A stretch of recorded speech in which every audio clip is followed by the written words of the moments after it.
ಕೆಲವೊಬ್ರು ಡಯಟ್ ನ ಕರೆಕ್ಟ್ ಆಗಿ ಮಾಡ್ತಿರ್ತಾರೆ ಆದ್ರೂ ವೇಟ್ ಕಮ್ಮಿ ಆಗಲ್ಲ. ಸೊ ಮಿಸ್ಟೇಕ್ ಎಲ್ಲ ಆಗ್ತಿದೆ ಅಂತ ನೋಡೋಣ. First one, breakfast lunch skip ಮಾಡೋದ್ರಿಂದ ಮೆಟಾಬಾಲಿಸಮ್ ಸ್ಲೋ ಆಗುತ್ತೆ. ಲೇಟರ್ ಓವರ್ ಈಟಿಂಗ್ ಕೂಡ ಆಗುತ್ತೆ. ಸೊ ಸ್ಮಾಲ್ ಬ್ಯಾಲೆನ್ಸ್ಡ್ ಮೀಲ್ಸ್ ನ ತಗೊಳ್ಳಿ. ನೆಕ್ಸ್ಟ್ ಒನ್, ಪ್ರೋಟೀನ್ ಕಮ್ಮಿ, ಓನ್ಲಿ ರೈಸ್ ಅಥವಾ ರೋಟಿ ತಿಂದ್ರೆ ಮಸಲ್ ಲಾಸ್ ಆಗುತ್ತೆ. ಫ್ಯಾಟ್ ಬರ್ನ್ ಕೂಡ ಸ್ಲೋ ಆಗುತ್ತೆ. ಸೊ ಇದ್ರ ಜೊತೆಗೆ ಎಗ್, ಚಿಕನ್, ದಾಲು, ಪನ್ನೀರ್ ನ ಆಡ್ ಮಾಡ್ಕೊಳ್ಳಿ. ನೆಕ್ಸ್ಟ್ ಹೆಲ್ತಿ ಫುಡ್ ನ ಜಾಸ್ತಿ ತಗೊಳ್ಳೋದು. ಡ್ರೈ ಫ್ರೂಟ್ಸ್, ಪೀನಟ್ ಬಟರ್, ಇದರಿಂದ ಕೂಡ ಕ್ಯಾಲರೀಸ್ ಜಾಸ್ತಿ ಆಗುತ್ತೆ. ಹೆಲ್ತಿ ಇದ್ರೂ ಕೂಡ ಕ್ವಾಂಟಿಟಿ ಮೇಲೆ ಕಂಟ್ರೋಲ್ ಇರಲಿ. ನೆಕ್ಸ್ಟ್ ವಾಟರ್ ನ ಕಮ್ಮಿ ಕುಡಿಯೋದು.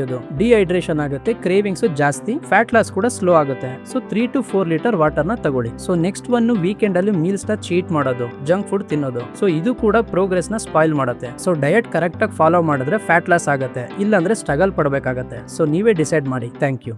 ಕೆಲವೊಬ್ರು ಡಯಟ್ ನ ಕರೆಕ್ಟ್ ಆಗಿ ಮಾಡ್ತಿರ್ತಾರೆ ಆದ್ರೂ ವೇಟ್ ಕಮ್ಮಿ ಆಗಲ್ಲ. ಸೊ ಮಿಸ್ಟೇಕ್ ಎಲ್ಲ ಆಗ್ತಿದೆ ಅಂತ ನೋಡೋಣ. First one, breakfast lunch skip ಮಾಡೋದ್ರಿಂದ ಮೆಟಾಬಾಲಿಸಮ್ ಸ್ಲೋ ಆಗುತ್ತೆ. ಲೇಟರ್ ಓವರ್ ಈಟಿಂಗ್ ಕೂಡ ಆಗುತ್ತೆ. ಸೊ ಸ್ಮಾಲ್ ಬ್ಯಾಲೆನ್ಸ್ಡ್ ಮೀಲ್ಸ್ ನ ತಗೊಳ್ಳಿ. ನೆಕ್ಸ್ಟ್ ಒನ್, ಪ್ರೋಟೀನ್ ಕಮ್ಮಿ, ಓನ್ಲಿ ರೈಸ್ ಅಥವಾ ರೋಟಿ ತಿಂದ್ರೆ ಮಸಲ್ ಲಾಸ್ ಆಗುತ್ತೆ. ಫ್ಯಾಟ್ ಬರ್ನ್ ಕೂಡ ಸ್ಲೋ ಆಗುತ್ತೆ. ಸೊ ಇದ್ರ ಜೊತೆಗೆ ಎಗ್, ಚಿಕನ್, ದಾಲು, ಪನ್ನೀರ್ ನ ಆಡ್ ಮಾಡ್ಕೊಳ್ಳಿ. ನೆಕ್ಸ್ಟ್ ಹೆಲ್ತಿ ಫುಡ್ ನ ಜಾಸ್ತಿ ತಗೊಳ್ಳೋದು. ಡ್ರೈ ಫ್ರೂಟ್ಸ್, ಪೀನಟ್ ಬಟರ್, ಇದರಿಂದ ಕೂಡ ಕ್ಯಾಲರೀಸ್ ಜಾಸ್ತಿ ಆಗುತ್ತೆ. ಹೆಲ್ತಿ ಇದ್ರೂ ಕೂಡ ಕ್ವಾಂಟಿಟಿ ಮೇಲೆ ಕಂಟ್ರೋಲ್ ಇರಲಿ. ನೆಕ್ಸ್ಟ್ ವಾಟರ್ ನ ಕಮ್ಮಿ ಕುಡಿಯೋದು.